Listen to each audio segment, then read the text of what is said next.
Time begins in your chest. With the first breath you take in this world, the rhythm begins, not in seconds or minutes, but in the rising and falling of your lungs, the slow percussion of your heart. The body knows time long before the mind names it. You feel it in the warmth of sunrise, in the ache of growing bones, in the seasons that shift across your skin, and yet you rarely notice it. Until tonight, you lie still beneath the weight of sleep, and something in you begins to wonder. Not urgently, not sharply, but softly, like a question that rises on a wave. What is time? Not the ticking of clocks, not the appointments or alarms or schedules, but something deeper, the invisible river that carries you from one moment to the next. You live in it, like a fish lives in water. You measure your life in it, days, years, memories. But have you ever touched it, seen it, held it in your hands? No, but you've felt it. You've felt time when a quiet moment stretches forever, and again when joy flies by too fast. You've felt it in waiting, in watching, in wondering. Sometimes it moves like honey, other times like lightning. The same hour can feel like a sigh or an ache. That's your first clue.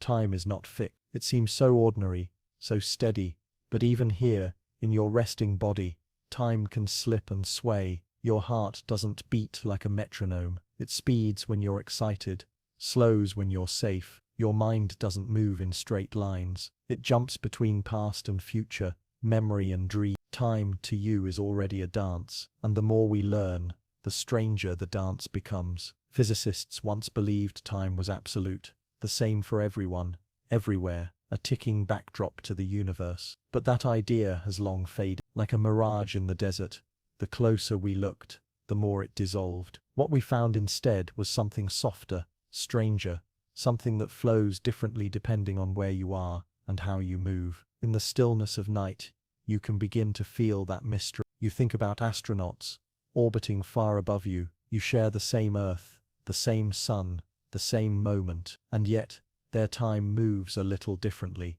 than yours. Just a little, but measurably, because they are moving fast, and in motion, time stretches. You breathe. The air feels a little heavier now, filled with wonder. Imagine you could run faster than light. Would your body slow? Would you still grow old? Or would the world around you age and shift while you remained unchanged? It's not just science fiction, it's the edge of what's real. You press your palm gently to your chest. The heart beats on. Inside you is a rhythm. Outside you, the stars trace arcs across the sky. But those stars are ancient. Their light began its journey before your breath ever began. You look at them, and you're looking back in time. Already, the universe reveals its illusion. You start to notice time not as a line, but as a field, a soft fabric, woven with gravity and speed. Your body rests in one part of it, the planets turn in another, and between them, time drapes itself like silk, folding and falling in patterns that are anything but straight. You lie there, sensing it, not knowing exactly how, but feeling it nonetheless. Perhaps time is not something you move through. Perhaps it moves around you. Perhaps your life is not a timeline, but a path across shifting terrain, hills of fast motion, valleys of long stillness. The stars outside are no longer just stars. They are markers, beacons, fossils of ancient time. Your thoughts wander, and the rhythm of your breath returns, steady, slow. You remember that even plants feel time. Flowers bloom at the right hour. Trees count the days until spring. There is a wisdom in them, a hidden clock that doesn't tick, but hums. And then you think, if time can stretch, can it be saved, stored, reversed? No one knows for sure. But tonight you're not here to solve it. You're here to feel it. Feel how your thoughts grow slower as the minutes pass, how your limbs sink into stillness, how even your heartbeat changes, softens, becomes quiet. Your body enters a kind of drift, a biological letting go, where time becomes the background, not the boss. This is the quiet hour, when time begins to lose its edge. And in that softness, a new idea forms, gentle but persistent. What if time, like space, can bend? What if someone once proved it, not through dreams, but through math, observation, and thought? What if the truth about time had been whispered to the world over 100 years ago by a man sitting in a patent office, watching trains pass, And so you turn toward that whisper, the one that changed how the universe ticks, the one that opens the next door. You close your eyes, and the ticking of the world fades into something slower, something deeper, the hum beneath reality, the breath between seconds. And in that quiet space, a voice begins to speak. Not loudly, not with thunder, just a whisper from over 100 years ago. The voice belongs to a man who never shouted. He wasn't a warrior, or a king, or a man of riches. He was a clerk in a patent office in Bern, Switzerland, a young man sorting through inventions. But his true inventions were invisible. They happened in his mind, in silence, while he watched the world go by. Albert Einstein. He was not famous then, just another face in the city. But inside him, something was shifting. He didn't see the world the way others did. He questioned what people called obvious. He sat at his desk and imagined trains, not toy trains or models, but long silver machines flying across the land, fast and full of motion. And he asked, what if you were on that train? What if lightning struck both ends at the same time? Would everyone agree that it happened simultaneously? What if someone were watching from the platform? The answer was strange, unsettling, beautiful. No, not everyone would agree. Time, he realized, is not the same for all observers. Time can stretch, it can contract, it can disagree with itself, and both versions can be right. The faster you move, the slower time moves for you. This idea would become known as the special theory of relativity. But to Einstein it began not as a formula, not as a paper, but as a story, a vision, a train, a flash of light, and a world where time no longer ran in perfect unison. You lie there still, as the thought soaks into your skin. Time is not fixed, it is relative, and that changes everything. Suddenly, all the clocks in the world, the ones on wrists, on towers, in satellites, are not ticking together in some grand harmony. They are each slightly out of sync, depending on their motion, their position, their gravity. You think of the Earth spinning beneath you, of the moon circling slowly, of the sun tugging everything in its grip. Each place, each velocity,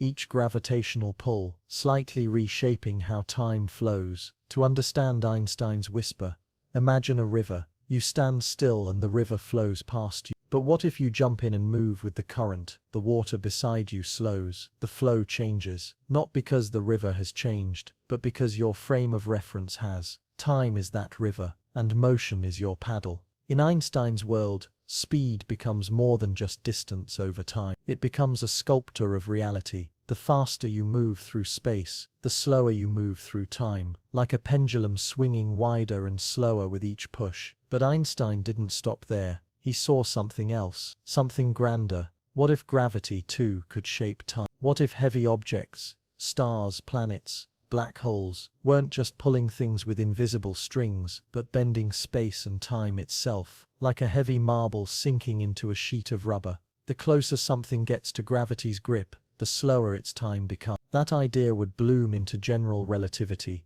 a theory not just of speed, but of curvature, of space woven into time, and time folded by mass. And suddenly, your breath catches, because this means that time is not universal, not absolute, not even a clock on the surface of the Earth ticks more slowly than one on a satellite high above. A person living at sea level ages differently, ever so slightly, than someone living in the mountains. You've never noticed it, but the Earth itself is warping your experience of time. Einstein's whisper became a roar in the world of science, but in your ears tonight it stays soft, gentle, like a breeze that brushes your thoughts, because now you begin to see, you are not just a passenger of time, you are part of the shape it. You drift a little, as sleep begins to curl its fingers around your awareness. But the thought lingers. What would it feel like to truly test this theory? To live it, not just understand it? Could someone move fast enough, far enough,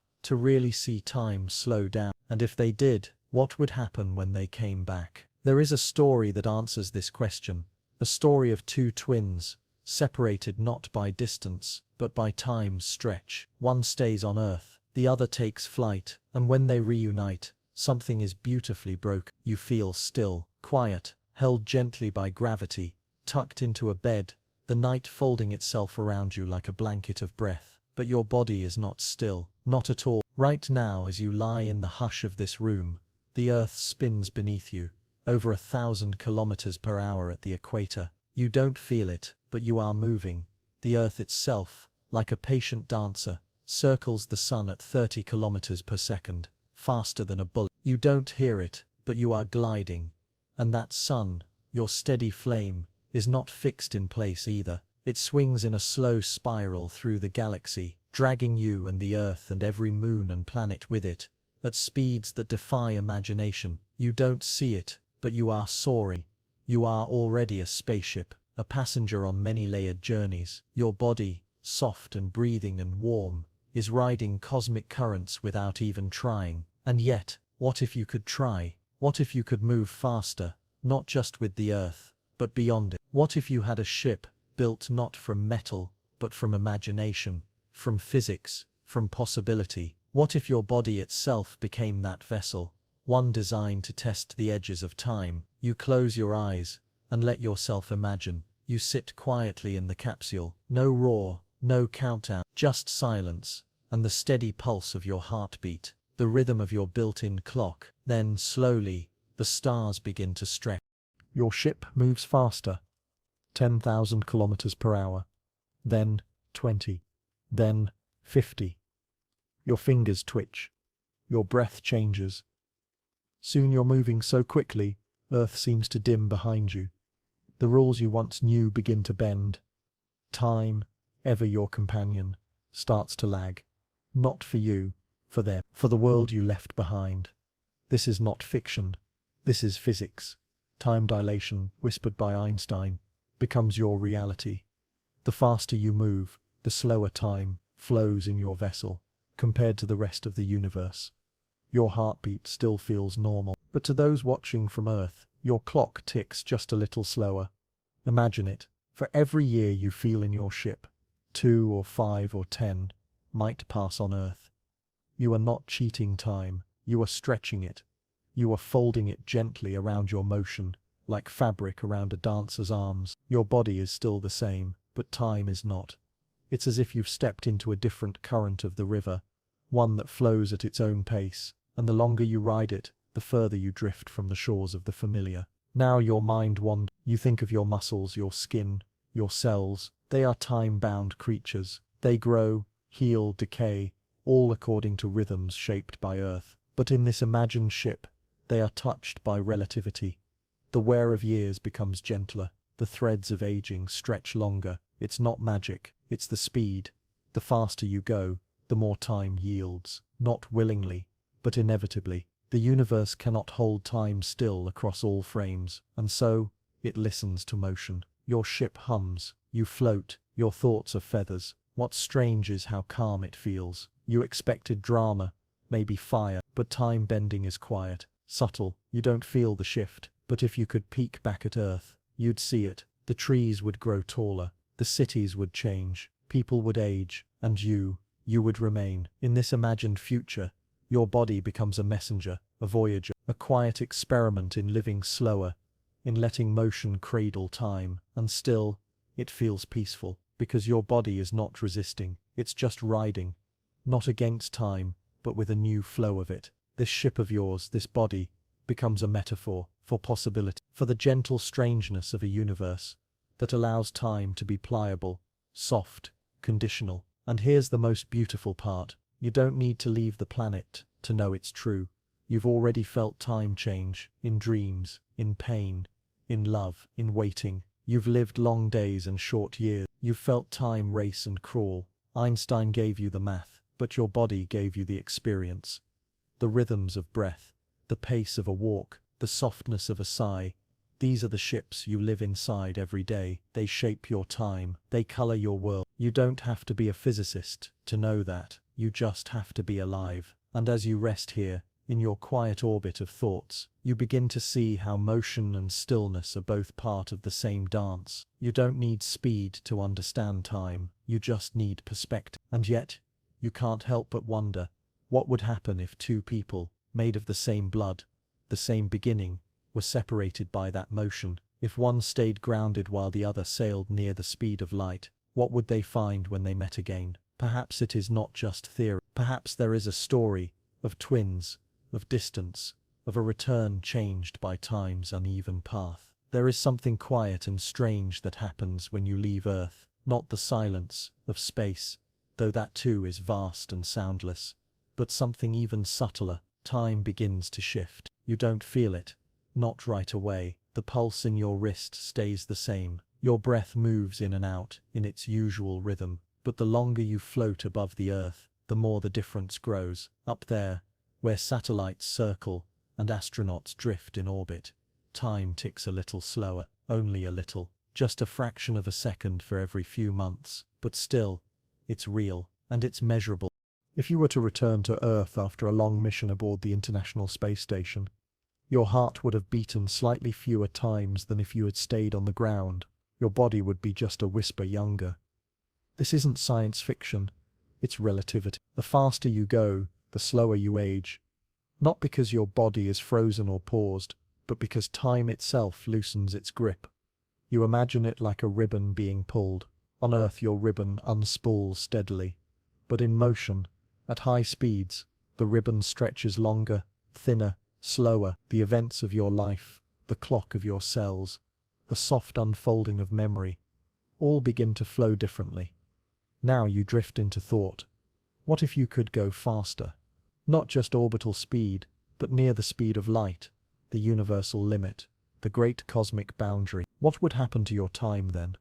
According to Einstein, it would slow almost to a stop. The faster you move through space, the slower you move through time. A perfect balance, a soft exchange. You give up time to gain speed. At 90% the speed of light, 1 year for you might be more than 2 years for someone waiting back home. At 99.9%, the gap widens. A few months for you, a lifetime for them. And yet, to you, everything feels normal. You eat, you sleep, you breathe. You are not aware that time is bending around you, because for you, it's flowing as it always has. The world only changes when you come back. Back to a place where clocks have raced ahead, where the people you knew are older, where the children you left behind are grown, where the familiar has shifted into something slightly unrecognizable. The thought makes you feel both wonder and ache, because it means time is not a single song sung by all. It's more like an orchestra, with different instruments playing at slightly different speed, and motion is a change in tempo. You imagine two twins, born seconds apart. One remains on Earth, grounded in gravity and familiarity. The other climbs into a spaceship, moving faster and faster, until the stars blur into threads of light. Years pass for the one who stays, but for the traveler, it's only months. When they meet again, they are no longer mirrors. One has aged, the other has drifted through time's current more slowly. This is the twin paradox. Not a mystery but a revelation, a glimpse into the way motion reshapes the fabric of time. And your body, so tender and human, so filled with ordinary rhythms, is also shaped by this bending. Every cell, every heartbeat, every blink, all are travelers in time. You remember now that even astronauts today live this reality. In small ways, they age slower in orbit. Their clocks, both mechanical and biological, run differently from ours, not by much, but just enough to prove the point. The universe listens to motion, and it replies with time. You wonder what it would feel like to return from such a journey, to step out of your ship and feel the weight of time rush back, not on your body, but in the faces of the people who waited, in the changes that happened while you were floating in your slower rhythm. Would the world feel faster, or would you feel paused? It's a delicate idea, one that touches something deep in the human heart, because in a way we all experience it. Time flows differently for each of us, shaped not by speed but by memory, by love, by attention. A year can vanish in happiness, and a day can linger forever in grief. Physics simply gives shape to what we already feel. You lie there breathing slow, sensing the bend in time that surrounds you, not because you're moving fast, but because the world itself is always in motion. Even stillness is a kind of flight, and speed, it seems, is more than movement through space. It's a way of stepping lightly through the pages of time, a soft rebellion against the ticking clock. a gentle way to feel, if only for a moment, that age is not as rigid as it seems. You wonder, what would it feel like to come home from such a voyage? To reunite with someone who stayed behind, rooted in the earth's rhythm. Would they remember you? Would you remember yourself? P2. There is a story like this. Not just theory, but a thought experiment made real. A tale of two people separated by speed, reunited by time, and forever marked by their difference. You close your eyes and see them, two children, born moments apart. Two mirrors of the same beginning. They grow up side by side. They laugh in the same sunlight. Their shadows stretch together across the floor. You imagine them as twins, identical in body, in voice, in heartbeat. Their timelines start as one thread, woven tightly, peacefully. And then, one day, a path divides. One stays on earth, grounded, familiar, rooted in the gentle ticking of ordinary life. The other climbs into a ship and sets course for the edge of light, a voyage toward the very boundary of what is known. You imagine that ship gliding through space, humming with motion, moving so fast that stars begin to shift, their light stretching into streaks. The clocks inside the vessel slow, not because they are broken, but because they are obeying the laws of motion. The twin inside sleeps, dreams, thinks, grows older, but slowly, and back on Earth, the other twin watches years pass, like clouds across the sky. Seasons blur into decades, hair grays, hands wrinkle, the world changes its shape and sound.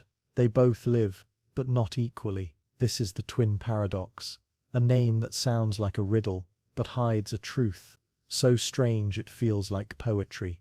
According to Einstein's theory of relativity, the traveling twin, the one moving near the speed of light, experiences time more slowly than his brother, not in imagination, but in the flesh.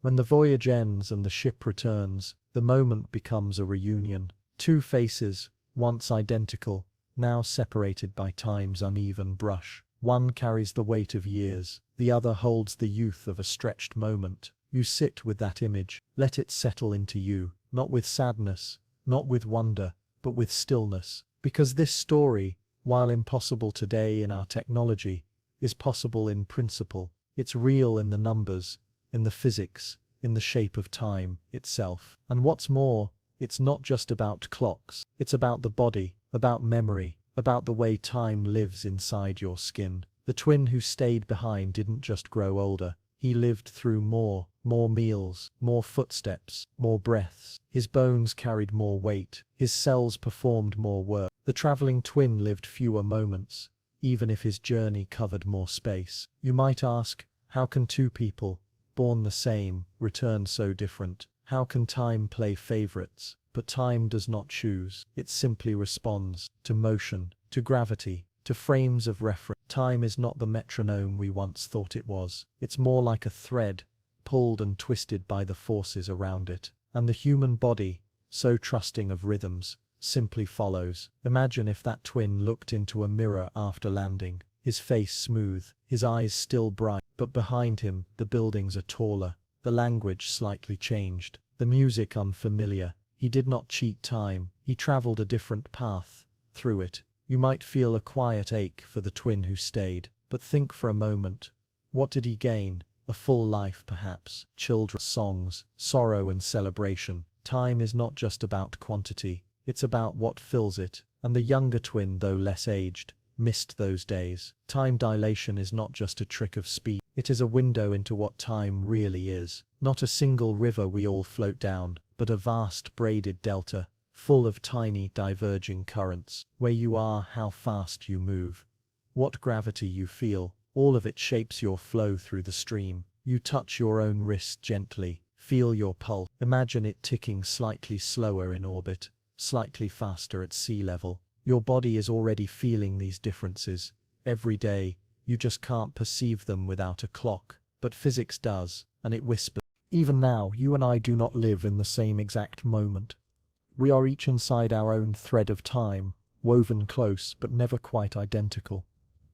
The twin story makes this truth visible, and in doing so, It asks a question. If time can pass differently for different people, what does that mean for memory, for love, for goodbye? What does it mean to measure a life, not in years but in experience? You feel the weight of that question, not as a burden but as a softness, a feather-light touch on your chest. Because perhaps what matters is not how fast time moves, but how gently we move through it. Perhaps aging slowly is not just a gift of physics, but something you can choose in how you live, how you pause, how you notice. You let this idea rest inside you. No need to solve it, just let it drift. Because beyond this paradox lies another truth, that time doesn't only bend with speed, it also bends with gravity. The deeper the gravity, the slower the clock. And somewhere in the cosmos, that truth becomes so strong, it almost stops time entirely. Next, you will drift closer to that gravity, to the pull so deep and strange, that even time begins to kneel, not with fear but with awe. You hold it in your hand, the small glowing rectangle, humming softly with invisible signals. It maps your way home, tells you which street to turn on, tells you where you are. It feels like magic, but beneath the surface, it's something even more delicate, something scientific, precise, and quietly aware of the way time bends. Your phone, without you knowing, is listening to the sky. Above you, far above clouds, and air and weather, a constellation of satellites circles the Earth. They move fast, nearly 14,000 kilometers per hour. They orbit high, about 20,000 kilometers above the ground. Each carries a clock, ticking steadily, but not ticking the same way yours does, because those clocks, floating in thin gravity, flying at high speed, experience time differently than the one ticking softly in your chest. Time runs faster for them, not by much, just milliseconds. But that tiny difference, left uncorrected, would throw off your position on Earth by kilometers. Without Einstein's insights, your GPS would be lost. And so every day, every moment, your phone calculates where you are by comparing signals from several satellites. But before it does that, it must account for time dilation, both kinds, one from motion, one from gravity.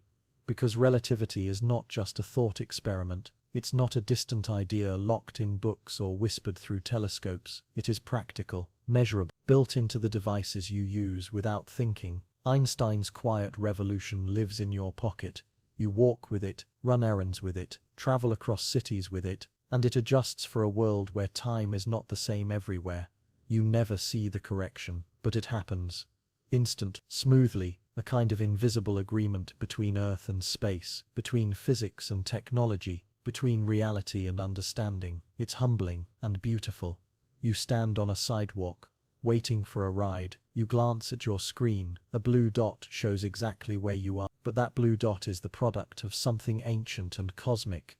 It's a gift from relativity, and it reminds you, you are not separate from the sky. You are always, quietly, in dialogue with it. The satellites above don't just float. They fall, constantly falling toward Earth, but missing it, because of their sideways speed. That's what an orbit is. Not hovering, but falling in a perfect curve. And as they fall, time shifts, slightly, gently, but undeniably. You look up now, at the stars, at the space beyond them, and realize that every clock in the universe runs at its own tempo, depending on speed, depending on gravity. It's like a symphony with no conductor, each instrument keeping time in its own rhythm, yet still part of the same song. The GPS satellites are among the clearest instruments we've ever built, and they must be tuned carefully. The engineers who designed them knew this. They factored Einstein into the code, into the heartbeat of the hardware. Without that awareness, the system would drift slowly, then wild. And yet,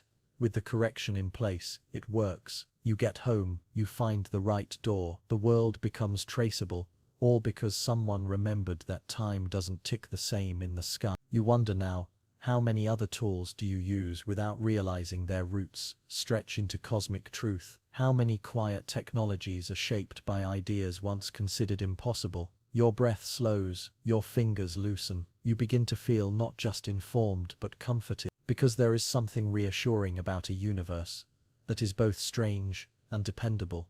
Something lovely about knowing that even in the complexity of relativity, We can build things that work, that guide, and it makes you think. If your phone, so ordinary, so familiar, knows that time bends, then how does your body know it? What other rhythms are adjusting quietly beneath your skin, shaped by your position on this earth? Perhaps gravity, the pull beneath your feet, is not just weight, but a soft hand holding time itself, and bending it ever so gently. There is a weight beneath you always. It holds you gently to the earth. Not like a chain, but like a quiet hand. You don't think about it as you move through the day, but gravity is there, constant and silent, shaping everything from your footsteps to the tides. And now, as you lie still, eyes heavy, the thought comes softly. Gravity doesn't just hold your body, it touches your time, it slows your moments. Yes, just like speed can stretch time into something longer, softer, gravity bends it. The stronger the gravity, the slower time flows.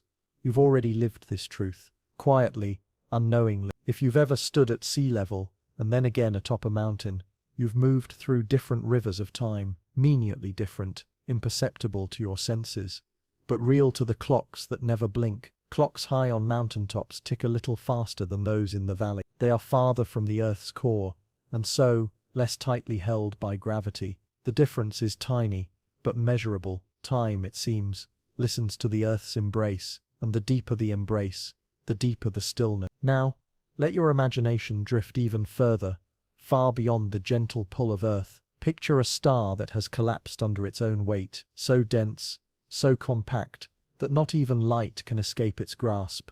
A black hole, the deepest gravity well known, a place where space folds in on itself, and time begins to fade. If you hovered near its edge, the event horizon, you might feel nothing strange. You might see your heart beat, you might hear your breath, steady and calm, but to anyone watching from far away, your time would stretch slower, slower, slower, until it nearly stopped.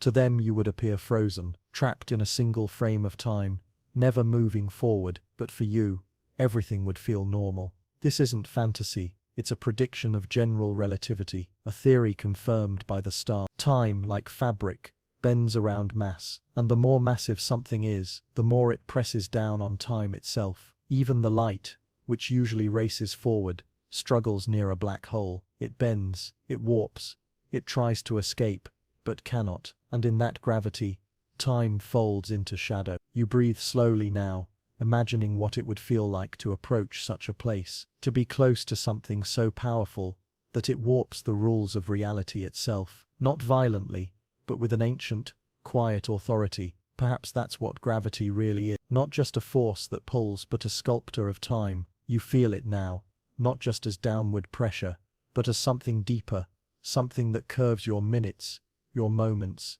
your memory. On Earth, gravity is gentle, but still, it matters. Even your heartbeat, the time between pulses, is slightly different depending on altitude. Your thoughts, your dreams, your sleep itself, all pass through the field of Earth's pull. And it makes you wonder, if gravity can shape time, and time shapes experience, then does gravity also shape how we remember, how we feel the past, how we carry the weight of now? The questions come slowly, like ripples across a pond. You don't need the answers tonight, you just need to feel the wonder of them. You are not just passing through time, time is passing through gravity, and gravity is all around you, in the bones of mountains, in the tide pulling at the moon, in the silence between stars. You think again of the GPS satellites, so precise, so careful, constantly adjusting for this soft distortion. They orbit farther from Earth's gravity, and so their clocks run faster than those on the ground. Every signal they send must be corrected,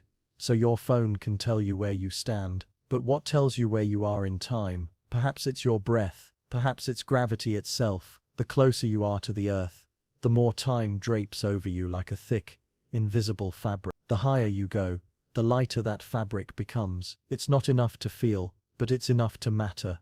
In deep space, the effect becomes profound, not just near black holes but even around stars and planets, more massive than our own. Clocks run differently, lifetimes stretch. Imagine a world where one day lasts 1,000 years somewhere else. Imagine standing still while galaxies rush past you. Gravity makes that possible. And with it, Time becomes not a straight path, but a curved one, a river that bends around rocks and cliffs, sometimes slow, sometimes fast, and as you drift deeper into rest, you feel the weight of that river, not heavy, not frightening, just real, just steady. You float in it. Let it carry you. Because the truth is, time is not separate from space. It is woven into it, and gravity is the loom. It pulls on both space and time, creating the patterns we live in, the bends we don't see, but always feel. And now you wonder, if gravity can bend time, can falling itself reveal a secret? Could a moment of pure free fall make time feel smooth, as if weight and motion cancel into stillness? Perhaps the next step is not standing still, but letting yourself fall, not downward, but inward, toward a moment where gravity and time feel almost equal, almost quiet. You imagine yourself standing in an elevator, quiet, sealed, suspended in the air. It begins to fall, not jerkily, not crashing, but in perfect free fall, as if the cables had vanished, and now you and the elevator move downward in unison. Something strange happens. Your body no longer feels its weight, your feet gently lift, the floor no longer pushes back. You float, not because gravity is gone, but because everything around you is falling at the same rate. In that moment, for you, gravity disappeared. This thought, so simple, so soft, was once the seed of something vast. Einstein called it the happiest thought of my life, that if a person were falling freely, they would feel no gravity, and in that brief freedom from weight, time too begins to smooth out. It is as if gravity, that constant pull, has been neutralized by motion, and in their balance, something deeper is revealed. That falling, true falling, is a path toward understanding the shape of space, the stretch of time. You float in this image a while, weightless inside a falling room, unanchored, yet not afraid. It's peaceful here, because when everything falls together, nothing pushes against you. There is no strain, no pressure, no noise, and in that perfect balance, a window opens into the nature of time. This is more than a dream. It's the core of general relativity. Einstein realized that falling is not the absence of gravity. It's the most honest experience of it, a kind of surrender to the curve of space. When you fall freely, you're not resisting the earth, you're obeying it completely, and in doing so, you step into a frame of reference where the rules shift. Clocks in a falling elevator tick normally, unaffected by the gravity outside. Time flows evenly. You and the elevator are no longer pressed by Earth's pull, and so time ceases to bend. For a moment you've slipped into a special frame, a tiny island of straight lines, in a world of curves. This is how Einstein imagined space and time, not as rigid grids, but as flexible fabric. And gravity, rather than being a force, becomes a bending of that fabric. Falling freely means gliding along those curves, effortlessly, truthfully. It means being part of the story that space is telling. And it means that your experience of time, how it moves, how it stretches, depends entirely on how you fall. You think of astronauts again, orbiting the Earth, technically always falling but never landing. They are like permanent passengers in that elevator, weightless, peaceful, and slowly drifting through time, slightly behind those on Earth, because their fall, curved by orbit, lifts them just a little out of gravity's grip. You lie still now, breathing slow, letting this idea wrap around you. That falling can be a kind of stillness. That motion, when perfectly matched to gravity, cancels weight and smooths time. The implications go beyond elevators and astronauts. This idea allowed Einstein to describe not just time, but acceleration, that speeding up, turning, falling. These are all part of the same dance, a dance that connects elevators and black holes, that links the softness of a feather's descent to the infinite pull of collapsed stars. And it began with a simple question: what does it feel like to fall? You might remember falling once, not in theory but in life, a moment where your stomach lifted, your breath caught, a swing, a jump, a dream, and in that flash, something timeless passed through you. Not fear but release. Falling frees you from the usual frame. You stop pushing back against the world, and for a moment you simply move with it. And when that happens, in an elevator, in orbit, or even just in thought, gravity becomes invisible, not because it has left you, but because you've joined its rhythm, and in that rhythm, time returns to something more even, more honest. It's no longer tugged or twisted, it simply flows. You float now, gently wrapped in this idea. That time bends around gravity, but inside freefall the bend softens, a paradox that is not confusing but comforting. A truth that lives in every falling leaf, every meteor, every person who jumps into water. You felt it before, even if only for a second, and now you know that second was a key, a glimpse into a deeper symmetry, where motion and pull cancel into calm, where your body and the earth move together instead of against each other. And that maybe, just maybe, in that surrender, you touch something universal, something that connects falling and flying, something that whispers about deeper curves, about places where falling never ends. And so, as your breath deepens, a new question arises. If falling frees you from gravity's grip, what happens when gravity grips so tightly that even time can't escape? You lift your gaze to the stars, not with your eyes tonight, but with your mind, slowly, gently, like lifting a curtain made of darkness and memory. The sky looks quiet, peaceful, still, but it is not. It is in motion. It has always been in motion, and so has time. You see the stars, but you do not see them as they are now. You see them as they were, a glimpse backward through layers of time stacked like soft blankets, because light takes time to travel, and distance in the universe is another way of saying a. The stars nearest to you, the ones that twinkle softly through your window, are just a few years away in light, a message sent long ago. But as you look deeper, into the velvet dark beyond, you find stars whose light has taken centuries, even millennia, to reach, and beyond those, galaxies. Their light is older than anything you know. It has traveled for billions of years, carrying with it the shape of the past, like a bottle floating across an ocean of time. You are not just looking into space, you are looking into memory. The universe is not a mirror, it is a photograph slowly developing in reverse, and the deeper you look, the younger everything becomes. You begin to see the cosmos, not as a place, but as a history unfolding outward. Each glimmer, each glow, is a whisper from long ago, stretched thin by the expansion of space. Yes, space is expanding, not into anything, not like a balloon inflating in air, but within itself, like a fabric gently tugged in all directions. This expansion doesn't push galaxies through space, it stretches space itself, carrying galaxies along like leaves floating on a river. And as space expands, so does time. Light, once compact and blue, stretches into red, not because it slows down, but because the space it travels through is growing, like footsteps on a rubber floor, pulled farther apart with every stride. This is called redshift, the deepening of cosmic color as light journeys through time. And the more the universe stretches, the more light slows in its arrival. Imagine a runner sprinting across a track that keeps lengthening beneath their feet. No matter how fast they go, the finish line keeps drifting farther away. This is how distant galaxies appear, faint, stretched, older than time itself. And yet we see them,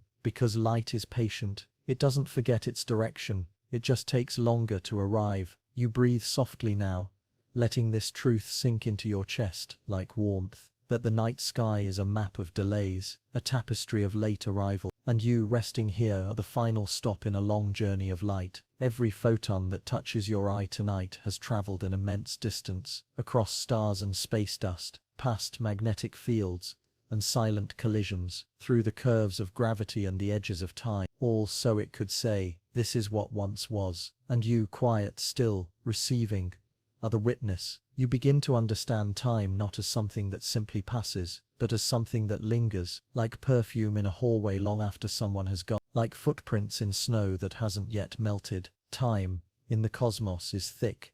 It stretches, it echoes. The light from a galaxy 10 billion light-years away shows you how it looked 10 billion years ago, before Earth even had trees, before your atoms were arranged into breath and skin. You are looking not at distance, but at time made visible. A fossil made of photons, and still the universe expands. Galaxies drift farther apart, space grows colder, quieter, emptier, and the light from the most distant parts may never reach, because the fabric of space stretches so quickly that some signals will always be just out of reach. running toward you but never arriving. You think of a friend shouting from across a canyon while the canyon widens with every heartbeat. Their voice fades, not from silence but from distance. Cosmic time slows not just because of motion or gravity, but because the scale of the universe outpaces even light. It is humbling. It is beautiful. It means you live in a privileged sliver of cosmic time, one where light still reaches you, one where the story is still legible, a chapter still being written even as the pages stretch.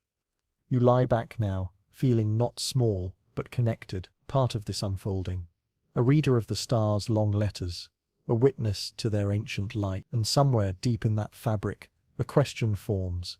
If time can be stretched so wide, and light can take so long, what else is out there, pulsing, spinning, keeping time, with rhythms more precise than even light itself? Perhaps somewhere in that great stillness, a different kind of clock ticks, not made of gears but of stars, sending its pulse across time, like a lighthouse for the cosmos.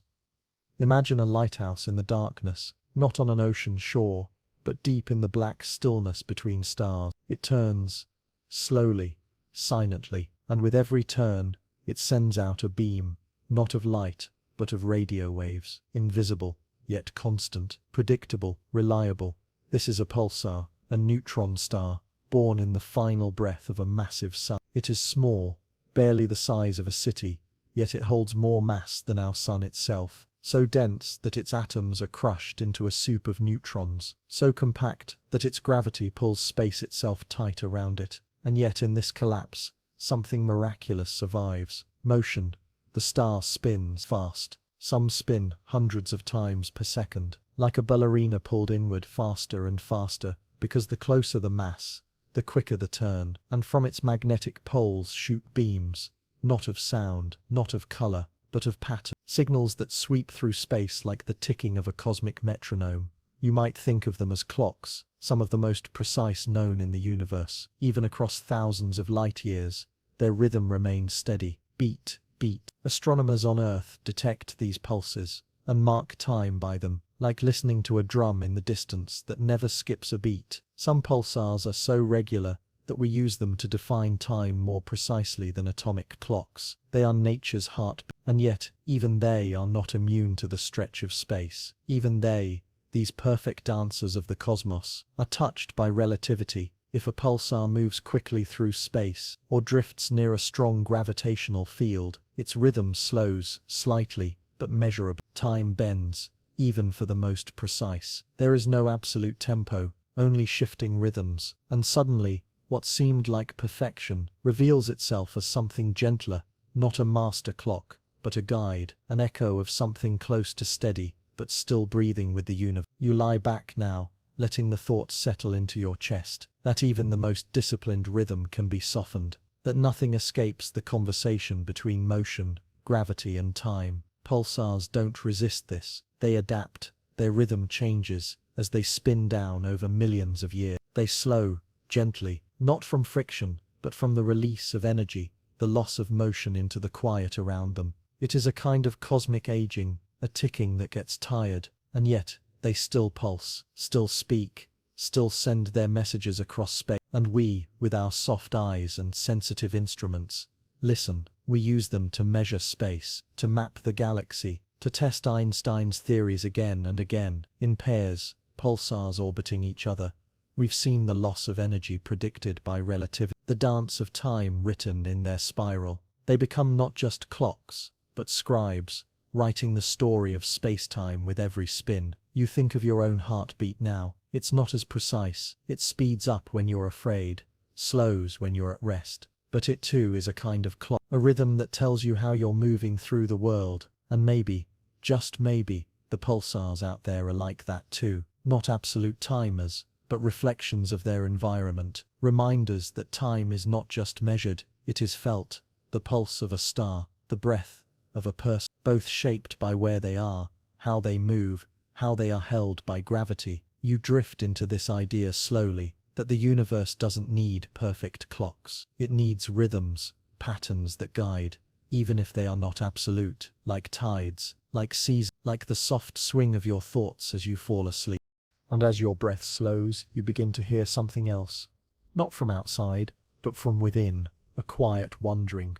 If pulsars are echoes of rhythm, not perfection, then what happens when you reach the place where rhythm disappears entirely, where time, so stretched, so pulled, no longer moves forward at all? Perhaps there is a horizon beyond the pulsars, where even their steady beat cannot escape, and time, like light, falls silent. You drift now toward the edge of understanding, the place where even time hesitates.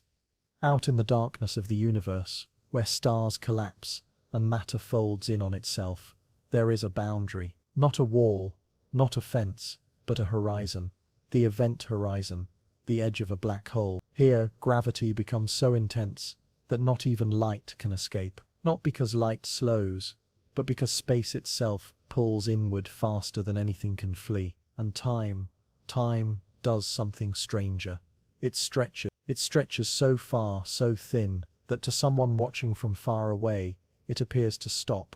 Imagine yourself falling toward a black hole. There is no jolt, no sudden drop, just a quiet, persistent tug, like being drawn gently down into deeper sleep. To you, nothing feels unusual. Your heart beats, your thoughts continue, your breath moves in and out. But to someone watching from the safety of space, your fall begins to slow. Not your motion, but your time. Your watch ticks more slowly. Your gestures stretch out like syrup. Until, as you near the horizon, you appear frozen, suspended just above the edge, never quite crossing. Not because you've stopped, but because time, as seen from the outside, has slowed to a whisper, to a near silence. This is the power of gravity at its most extreme. It doesn't just bend space, it bends when you imagine two people, one floating safely nearby, one drifting toward the black hole. To the observer, the falling friend slows, fades, becomes dim.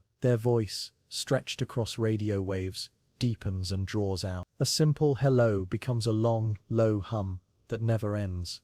But for the one falling, everything continues. They pass the horizon without noticing, and then they are gone, not shattered, not erased, but sealed inside a place where time has curled inward. You lie still now, sensing that curling, that folding of what once felt straight and steady. It's not frightening, it's strange, like trying to walk through a dream you half remember, because here, at the edge of a black hole, physics begins to blur with imagination. The laws we know still apply, but they stretch in directions we are not used to.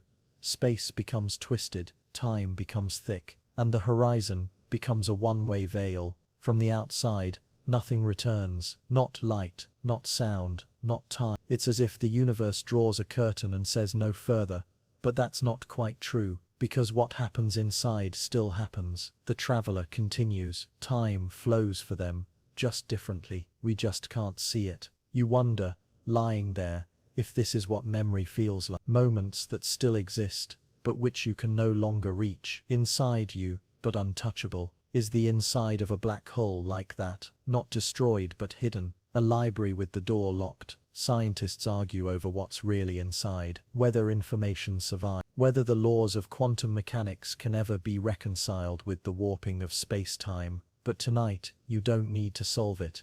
You only need to feel the mystery. A place where gravity becomes a story so deep, it folds the ending back into the middle. You imagine standing just above the horizon, just outside the place where light gives up. If you shine a flashlight outward, it escapes, barely. If you shine it downward, it never returns. This threshold is the horizon. You could hover here forever, in theory, hovering with a great engine to hold you up, watching the universe race forward while your own time slows to nearly nothing. It would be like standing still while centuries passed in the blink of someone else's eye. Time, so slow here, so quiet, would feel like a cave, echoes without motion, a stillness made of motion's memory. You close your eyes not to sleep, but to imagine that somewhere, someone is falling right into a black hole.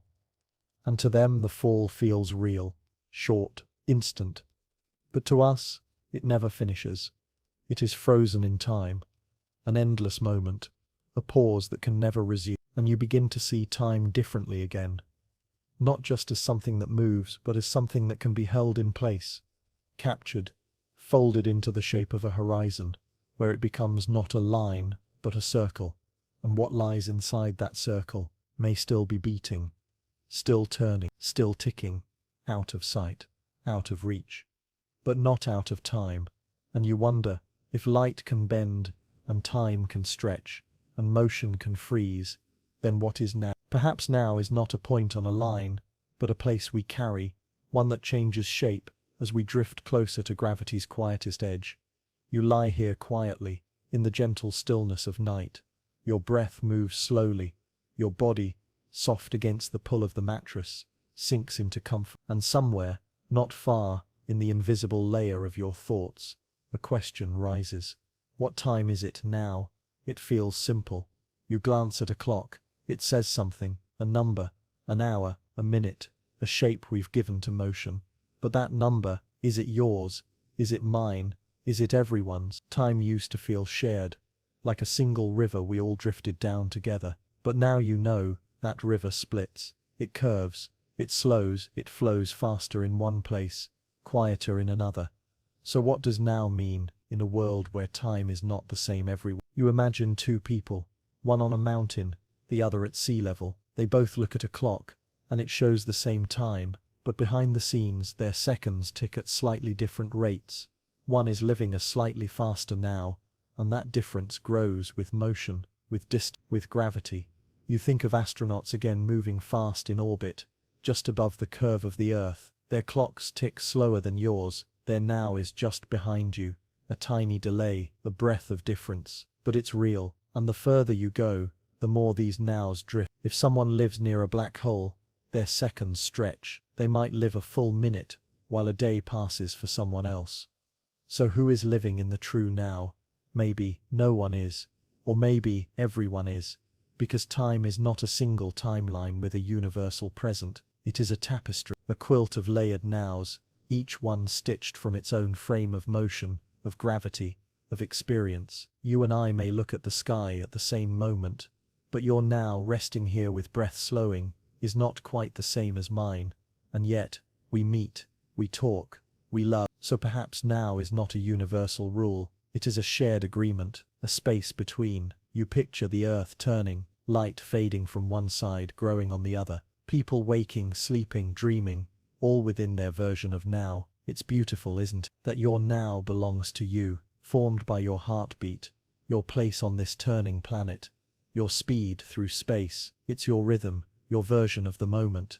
Someone walking on another world would have their own rhythm, their own now. And if they moved toward you fast enough, time would shape itself differently for them. The two of you would live in slightly misaligned presents. It feels like fiction, but it's physics, and it's happening all the time. When satellites talk to your phone, they adjust their now to yours. When astronomers watch stars from light years away, they see a now that is millions of years old. Even when you look at someone's face, across a room, the image you see is a fraction of a second old, a delayed now. So what is the moment? Maybe it's not a dot, not a point. Maybe it's a field, a gentle blur, across space and time, where each point gets its own tempo. You feel this sometimes, don't you? When you're deeply in love, time seems to pause. When you're grieving, minutes last hours. When you're creating, the hours vanish. These are not tricks, they are real. Your body's response to time stretch, not on a cosmic scale perhaps, but still true. Your now is not just defined by physics, it's shaped by memory, by emotion. You carry the past in flashes, you reach for the future in hope. And the moment in between, this now is always shifting. Some people say be present, but what is present if not a moving target? Perhaps presence isn't about freezing the moment, it's about letting it move through you, letting your now breathe and stretch as it wishes. You don't need to hold it tight, just notice it. The warmth of the bed, the softness of the dark, the thought lingering in your mind like a lantern, that even though time is stretched, curved, tangled, this moment is still yours. You live in a now that is only partly shared, and that's okay, because every heartbeat is a new agreement with time, and somewhere in the vastness of space, someone else is living in a now that you'll never quite touch. But you can imagine it. You can reach for it with thought, and perhaps that's enough. To know that we're all drifting in parallel currents, our moments brushing past one another, like whispers. You rest in yours now, letting go of the need to define it, because the truth is, even now is a question, and from that question, another emerges, soft, glowing at the edge of thought.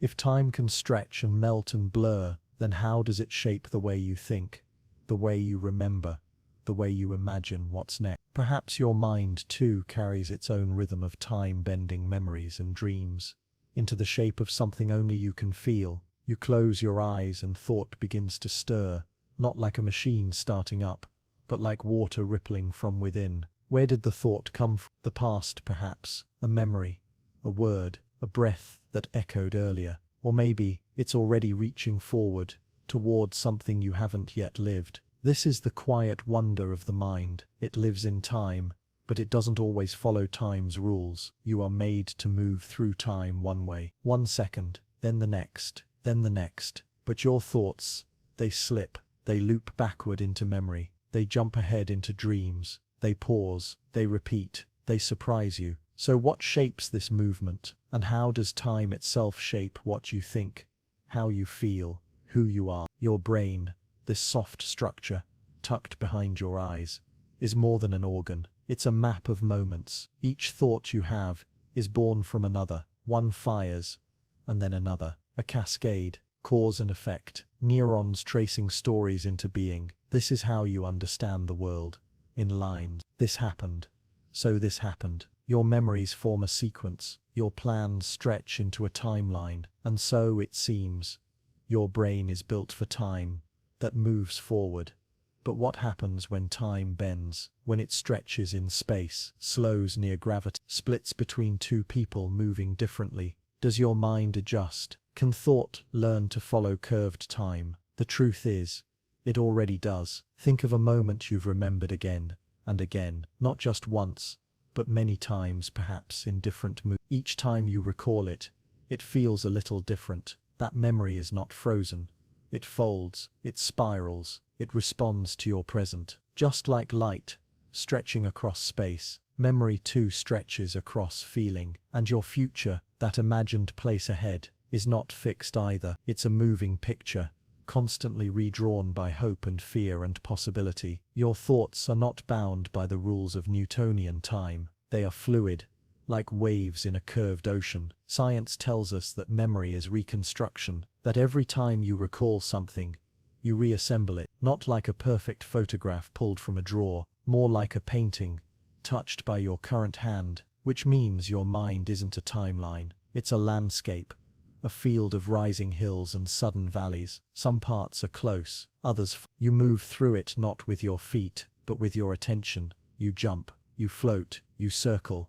It is a dance between past and present and what could be, and time, in this space, becomes a last. You remember a single moment, a childhood kitchen, a quiet conversation, and suddenly it stretches to fill your entire mind. You feel the smell, the light, the silence. That second lasts a lifetime inside your and sometimes, whole days slip by in your awareness. So what does this tell you? That the brain, while shaped by time, also reshapes it. It chooses what to hold, what to forget, what to loop, what to reimagine. And all of this happens while you move through the world, breathing, blinking, being. You live in linear time, but you think in spirals. And this spiral is not a flaw, it's a feature, because it lets you grow. You return to old moments not to repeat them, but to learn, to soften, to deepen your understanding. You imagine the future, not to escape the present, but to prepare, to hope, to evolve. Your thoughts are not bound, they orbit. They move through the curved field of time your body inhabits. A black hole stretches time, and your brain can imagine what that feels like. A moving spaceship slows time, and you can dream it. You can imagine what it means. You can picture someone aging more slowly. You can feel what it would be like to return to a world that has moved ahead. Your brain, built to follow time, is also built to question it. It asks, what if, when, what was, what comes next? These are not just questions. They are portals. They pull you through time, not with your feet, but with your thoughts. And all the while, neurons whisper. They fire and pause and fire again, always in rhythm, always in patterns. They follow sequences, but they also adapt. They change their shape based on what you learn, what you remember, what you feel. And this change, this quiet remodeling, is called neuroplasticity.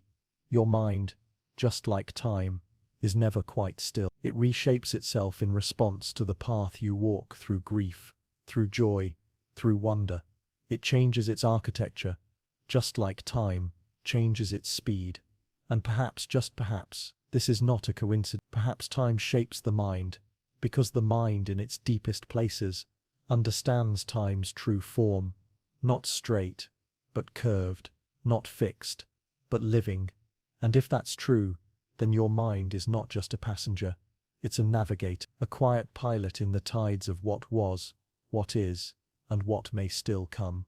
You breathe deeply now, resting in this thought, not to end it, but to let it set. And from this stillness, another idea begins to rise. If time can reshape your mind, could it also change the way your body ages? Could it move through your cells as it does through life? Perhaps the rhythm of aging is not just written in biology, but in the quiet stretch of time itself. You lie quietly now, with your breath slow and even. Time feels soft, gentle, like the weight of a blanket settling over your chest. And inside you, the clock of your body ticks, not loudly, not harshly, but in rhythm, cell by cell, thought by thought. You are aging, not all at once, not evenly, but subtly, moment by moment. Your skin, your bones, your blood, all part of a quiet transformation, invisible, but ongoing. It happens in sleep, in sunlight, in laughter and stillness. But what does aging really mean? Beyond numbers, beyond candles on a cake, it means change over time. But now you know, time itself doesn't flow the same everywhere. So what does that mean for how you age? You begin to think not just of your body, but of the body scattered across the sky. Stars, they too are born, they too live, and eventually they die. Some stars burn brightly, quickly, blazing through their fuel in just a few million years. Others smolder slowly, lingering for billions of years, in quiet, radiant patience. Their lifespans depend on mass, temperature, and the gravity that presses in from all sides.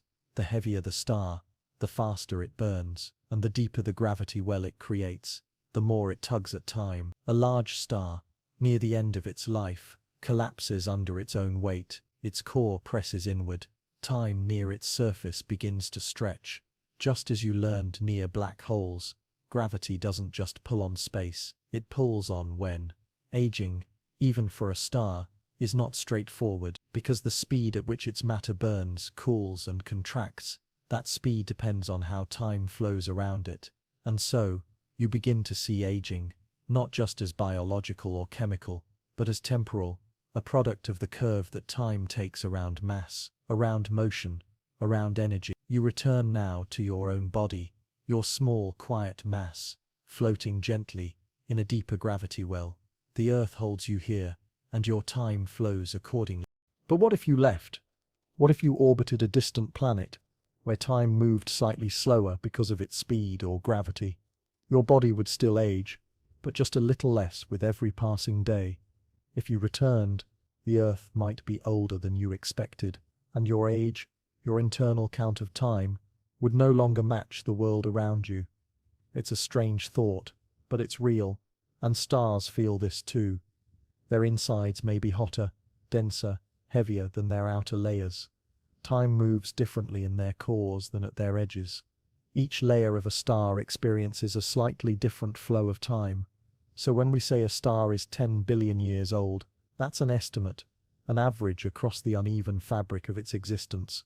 Even time itself, in the life of a star, is not perfectly shared, and neither is it in you. Some of your cells divide quickly. Some sleep for years before awakening. Your skin renews itself often. Your brain ages differently than your bones.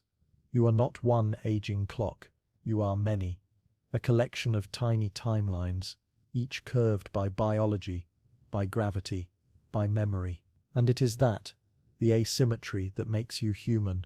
Like a star, you are not a single flame, but a layered field of time moving at slightly different speeds.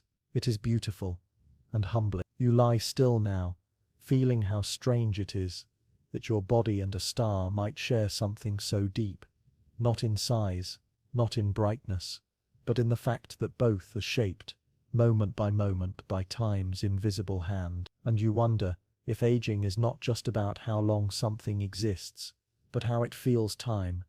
Then is there a deeper kind of age, a kind that lives in perception, in memory, in experience, because a child may live only a few years, but feel decades of one, and a star may burn for eons, and never change inside.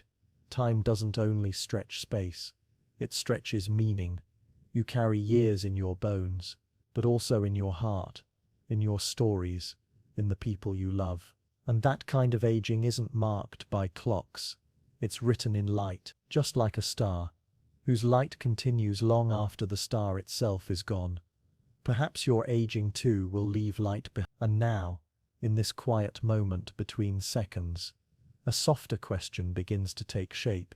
If time can move through us and around us, if stars and people both carry it in uneven threads, then could we, by moving fast enough, or falling deep enough, travel through it? Perhaps aging is only one way through time, and another path waits, hidden inside the flow. You are still, quiet, cradled in this moment like a leaf on slow-moving water, but a question stirs in your thoughts, gently, persistent. Could you ever leave this moment behind and step forward into the future? Not just waiting for it, not just watching the calendar turn, but leaping, skipping across time, like a stone across a pond. And the answer, whispered softly by physics, is yes. In theory, yes. You could travel forward in time, not with machines that flash and spin, not with fantasy, but with motion, and with gravity. You already know the secret. You've held it in earlier thoughts. The faster you move, the slower your time ticks. The closer you sit to something massive, the more time drags its feet. And so, if you could move fast enough, or fall deep enough into gravity's arms, your moments would stretch, your heartbeat would slow compared to the world outside. You would feel nothing unusual. But when you returned, the world would be older. You would have skipped ahead. This is not fiction. It is built into the fabric of space-time. We've seen it, in astronauts, aging just a little more slowly, in particles pushed near light speed, their decay slowed by velocity. Time is not a cage. It is a river, with bends and currents, and you, if clever enough, can paddle into a slower stream. And when you return to the main flow, you are farther downstream than anyone else. The world has moved on. The clocks have spun. The people you knew may have changed, or gone, and this is where the wonder becomes something else, something heavier. Time travel to the future is not impossible, but it is not easy, and it is not reversible. You cannot travel back. There is no tunnel, no path, no doorway that leads upstream. Time as we know it is a one-way flow. You can ride its waves forward faster than others, but you cannot swim against it. And so if you choose to step ahead, you must leave the present behind. Not as a memory, but as something you cannot return to. You imagine this now, boarding a spaceship. It accelerates, faster, faster, closer to the speed of light. Time slows for you. A year passes inside the ship. But back on Earth, 10 years, 20, more. You return, and the air smells different. The world speaks new words. The people you loved, older or gone, and though you are still young, still familiar to yourself, you are a visitor, a guest in a time not quite your own. This is the cost. This is the door. It only swings one way. But what a door it is, because it means the future is not locked. It's just distant, reachable with the right motion. Time, in this way, becomes space. You do not have to wait for it to arrive. You can move toward it, like walking toward sunrise. You lie here now, letting that thought ripple outward.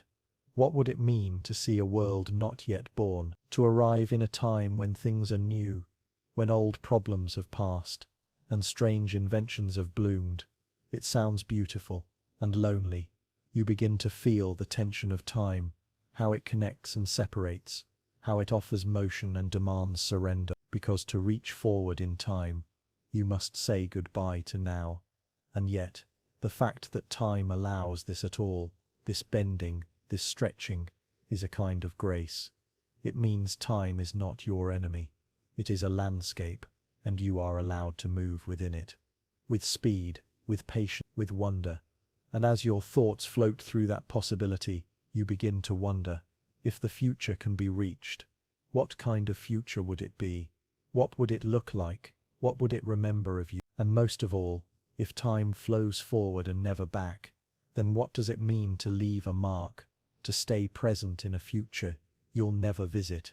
Could something of you remain, not your body, but something quieter, like a ripple, like a note left in a bottle, like light, traveling onward, long after its source has dimmed? This thought lingers with you, because maybe time travel isn't always about arrival.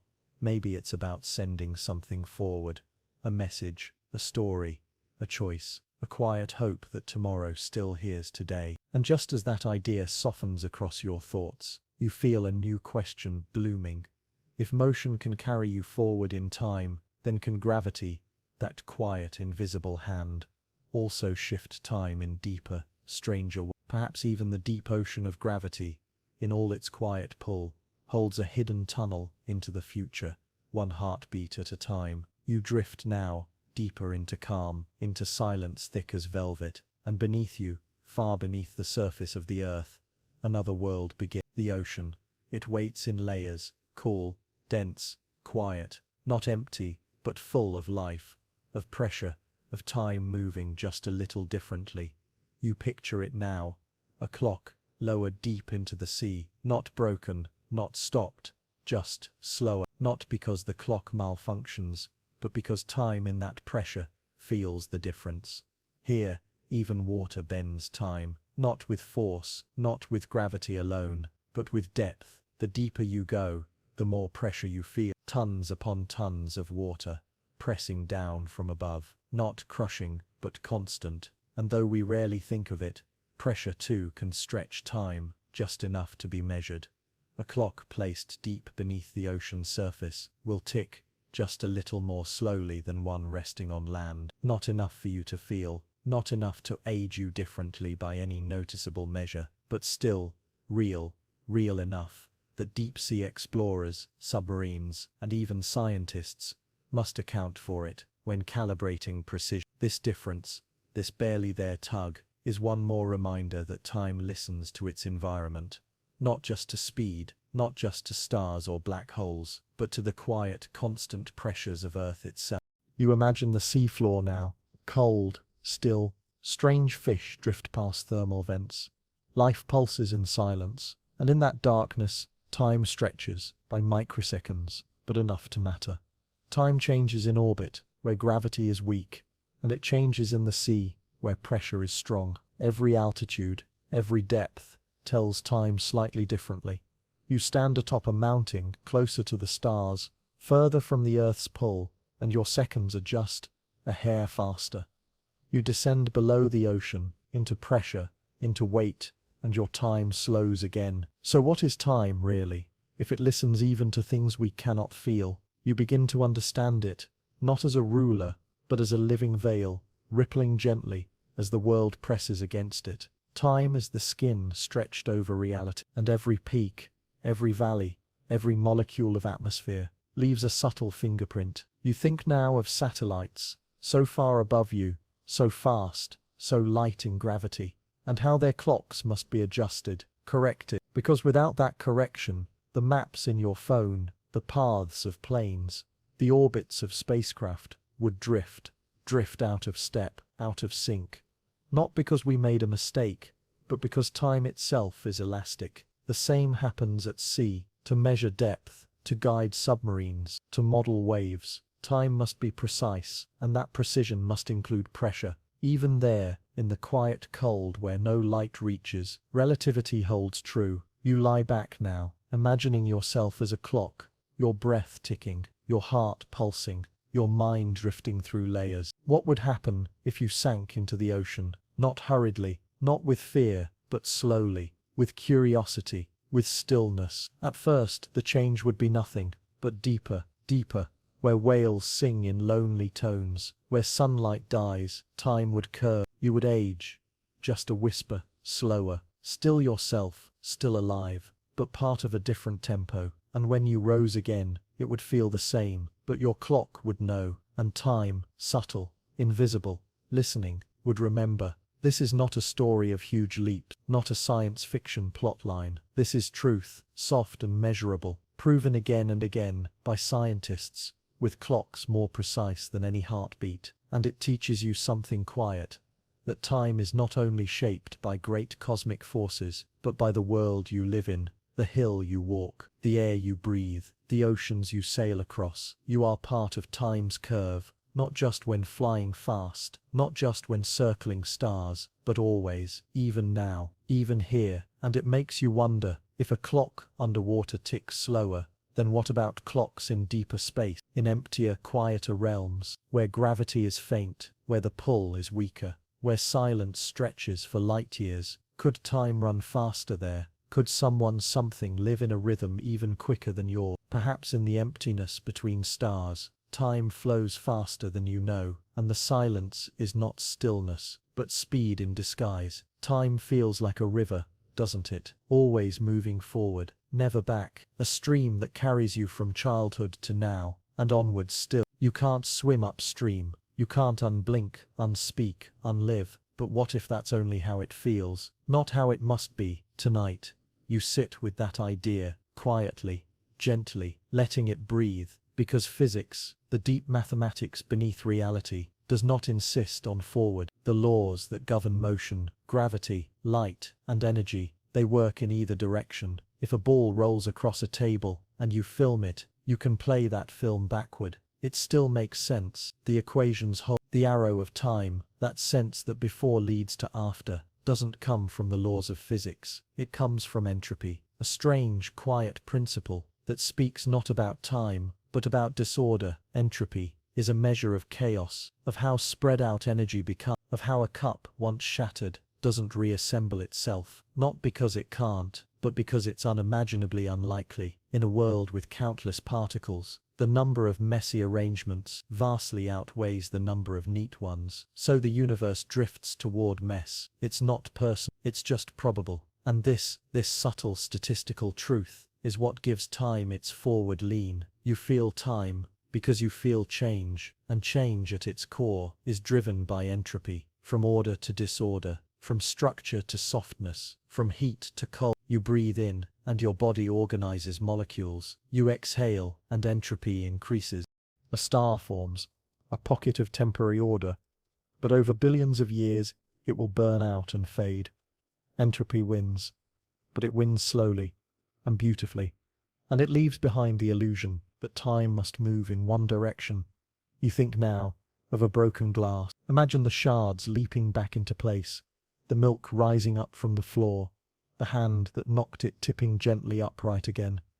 It's possible, according to the laws of motion, just not likely. So we never see it. And because we never see it, we believe the reverse cannot happen. We mistake rarity for impossibility. But deep down, time is symmetrical. It doesn't know forward from back. We do, because we remember. Memory gives us a path, a sense that the past exists behind us, and the future waits ahead. But what if memory is simply the echo of entropy? We remember because the past was more ordered, and now is more chaotic. So we track the trail backward, through the tidier moments, and believe that's where we came from. You rest in this thought, not to challenge it, but to cradle it. What if time isn't flowing? What if you are through a landscape already set, and your direction, your sense of movement, is simply how your mind makes sense of entropy's drift? You begin to wonder, if the universe reversed tomorrow, If all motion played backward, would you notice? Would your thoughts reverse too? Your breath? Your heart? If entropy began to shrink and order returned, would your mind reshape itself? Would now feel just as real, in reverse? The idea feels dreamy, surreal, but it's rooted in real physics. There is no universal arrow stamped on the laws of nature, only in the unfolding of complexity.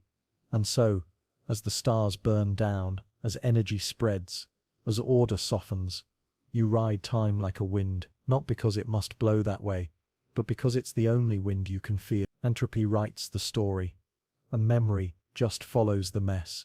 But even mess holds beauty.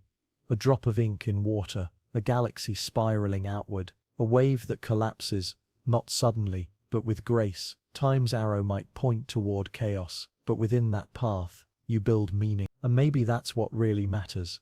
Not direction, but presence. Not forward, but here. Still, as you lie in this stillness, a new question begins to shimmer. If entropy sets the arrow of time, then what happens at the end?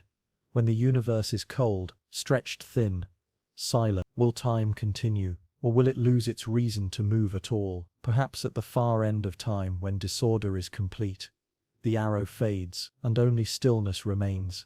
You lie still, your breath is soft, the world around you has quieted into a blur, and somewhere beneath it all, beneath the hush, beneath the calm, time hums, but not the way you've always thought, not like a clock, not like footsteps down a hallway, not like something you chase, or something that flees. Time is not what you think.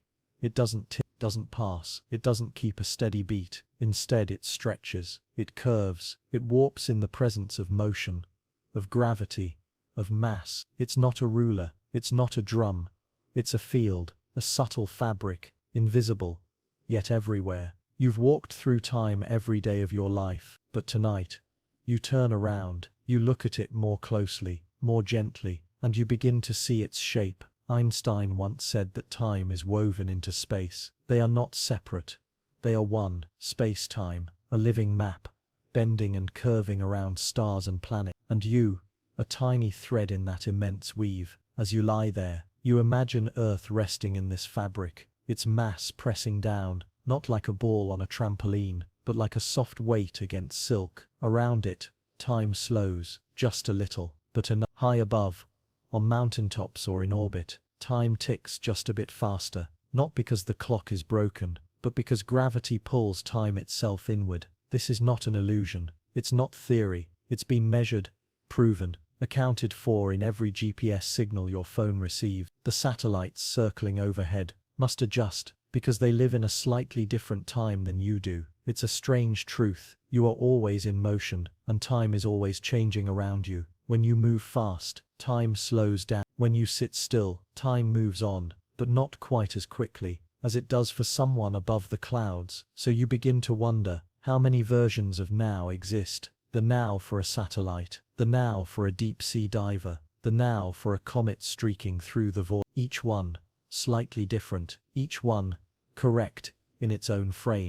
You remember that now is not absolute. There is no single cosmic moment. Instead there are layers, moments upon moments, some overlapping, some staggered, like a gentle rain falling through different layers of wind. And you are always falling through your own layer, held by gravity, carried by motion, wrapped in your own personal time. But what is this thing you call time? If not a line, then what? Some physicists say time is a direction. Others say it's an emergent property, something that arises from entropy, from change. Some whisper that time is an illusion, a trick of memory, an expectation, that all of history, past, present, future, exists all at once, and consciousness is the needle that stitches your path. You don't have to decide, you only have to feel, because time is not what you think. You reach for the past, but it is memory. You reach for the future, but it is hope, and in between, you float. In this chapter, in this moment, you feel time like a tide, not dragging you, but cradling you. The ancient philosophers once thought time was a river, but rivers have banks, They flow only forward. Time does not always obey that rule. It loops, it halts, it twists around black holes, it expands as the universe expands, and maybe, just maybe, it folds. Some scientists imagine time as a dimension you could fold like paper. Take one corner, the past, bring it close to another, the future. Let them meet. Could you step across? Could a path be drawn through time, the way a boat crosses water? Maybe. But then, what happens to memory? What happens to choice, to consequence? If time is already there, laid out like a map, are you exploring it, or are you simply discovering what was already written? You do not need answers. Not now. You only need the question, and the softness that question brings. Because if time isn't fixed, if time breathes, then you too are fluid, not locked into who you were yesterday, not stuck in what tomorrow might be, but gently unfolding, moment by moment, like a flower that doesn't measure itself by the sun, but by its own rhythm. Your heartbeat keeps time, but it also changes. Your breath keeps time, but it too slows when you are calm. And now, your mind is still. The noise of clocks and deadlines, schedules and should-haves, has faded. You are here, not in the hour, not in the minute, but in the experience. This is the truth of time, not as a number, but as a feeling. It stretches with wonder, it curls around sleep, it lingers in love, it dissolves in silence. You lie still, and time holds you, not as a ticking thing, but as a field, soft, warm and infinite. And as you drift, a final idea floats in. If time can bend, can stretch, can loop, then what exactly does it mean to end?